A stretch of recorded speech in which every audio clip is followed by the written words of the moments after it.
আটঘরিয়ায় শত্রুতা করে ভুট্টা খেতে ঘাস মারা বিষ স্প্রে করে গাছ মেরে ফেলার অভিযোগ পাওয়া গেছে। বিস্তারিত দেখুন প্রতিবেদনে। পাবনার আটঘরিয়া উপজেলার হাতিগাড়া গ্রামের শরীফুল ইসলামের 18% জমিতে ভুট্টা খেতে শত্রুতা করে ঘাস মারা বিষ স্প্রে করে মেরে ফেলা হয়েছে বলে অভিযোগ উঠেছে মফিজ উদ্দিনের বিরুদ্ধে।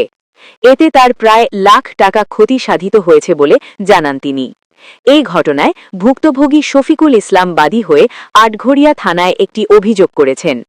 অভিযোগ সূত্রে জানা গেছে, আটঘরিয়া উপজেলার মাঝপাড়া ইউনিয়নের হাতিগাড়া গ্রামের মৃত হিরাজ উদ্দিনের ছেলে শফিকুল ইসলাম গত 10 বছর পূর্বে জনৈক শাকিল হোসেনের কাছ থেকে 50,000 মূল্যে 18% জমি কট নিয়ে বিভিন্ন চৈতালি ফসল আবাদ করে আসছেন।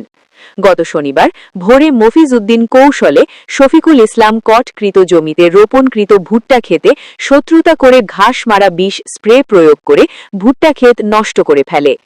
এ বিষয়ে শফিকুল ইসলাম জানান, আমি দীর্ঘ 10 বছর ধরে আমাদের এলাকার শাকিল হোসেনের কাছ থেকে 50,000 টাকা দিয়ে 18% জমি কট নিয়ে বিভিন্ন ফসল আবাদ করে আসছি, কিন্তু মফিজ শত্রুতা করে আমার রোপণকৃত ভুট্টা খেতে ঘাস মারা বিষ স্প্রে করে মেরে ফেলেছে এবং আমাকে বিভিন্ন সময় হুমকি ধমকি দিচ্ছে।